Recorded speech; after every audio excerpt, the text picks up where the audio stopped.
Alors il y a trois métiers dans la performance énergétique du bâtiment.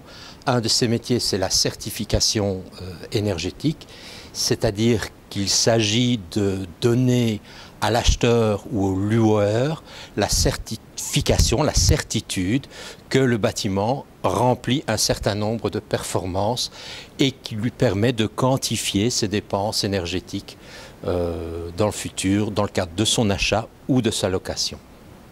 Alors le deuxième métier, c'est celui d'auditeur énergétique. Il s'agit d'aider le loueur ou essentiellement le propriétaire d'un bien pour améliorer son bien de manière efficace et raisonnée. Donc il s'agit de voir ce qu'il peut gagner en termes énergétiques en fonction de sa consommation réelle, de voir les primes qu'il peut obtenir, même si aujourd'hui les primes ne sont pas très élevées, et de compenser tout ça et de rééquilibrer tout ça et d'analyser en termes de temps de retour sur le financement et aussi sur le confort de l'habitation quand elle aura été transformée. Le troisième métier, c'est celui de responsable PEB. Toute nouvelle maison, tout nouveau permis de bâtir pour des habitations unifamiliales, mais aussi pour des bâtiments de bureaux et autres, doit faire l'objet d'une étude PEB spécifique. C'est-à-dire qu'aujourd'hui, on ne peut plus construire tout et n'importe quoi en termes énergétiques. Et le responsable PEB est chargé d'écrire, de vérifier tout ce qui est mis en œuvre pour obtenir une performance énergétique minimale. Alors pour exercer ces métiers, très simplement, la région wallonne organise des formations spécifiques sur base d'un prérequis, d'un diplôme d'ingénieur pour responsable PEB, d'un diplôme d'ingénieur encore pour un auditeur ou d'un ingénieur ou un bachelier en construction pour le métier de certificateur.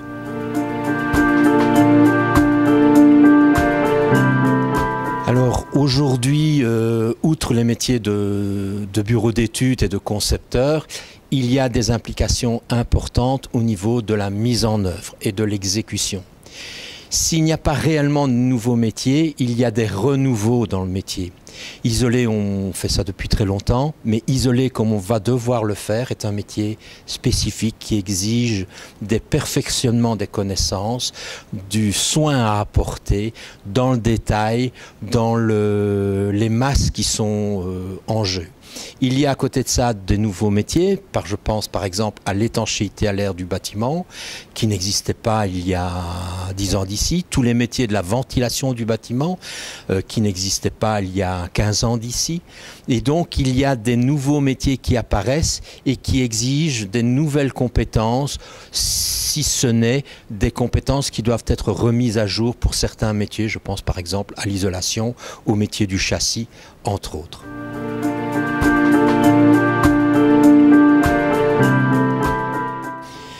Alors la PEB va amener beaucoup de travail. Je ne suis pas sûr que ça va amener beaucoup d'emplois, mais ça va amener beaucoup de travail.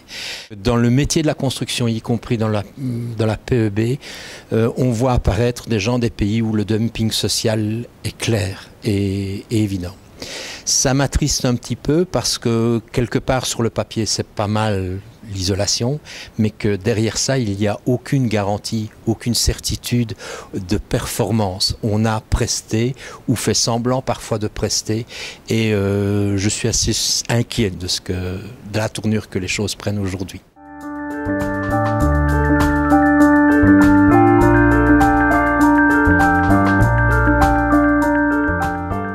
Moi, je crois que les pouvoirs publics ont un rôle à jouer, même si aujourd'hui, ils font marche arrière. C'est un constat.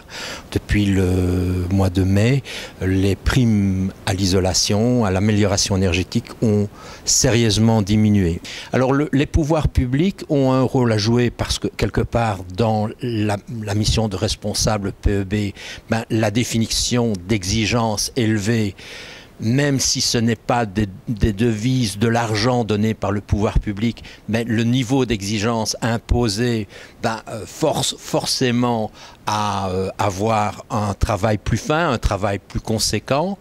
Bon, là c'est au niveau réglementaire, mais je pense qu'il y a une lacune au niveau des pouvoirs publics aujourd'hui par rapport à l'intervention. Aujourd'hui, on a renvoyé le pendule loin en arrière et ça me paraît pas bon par rapport au patrimoine qui pourrait être en train de se déglinguer et qui pourrait, les années passant, être de plus en plus irrécupérable.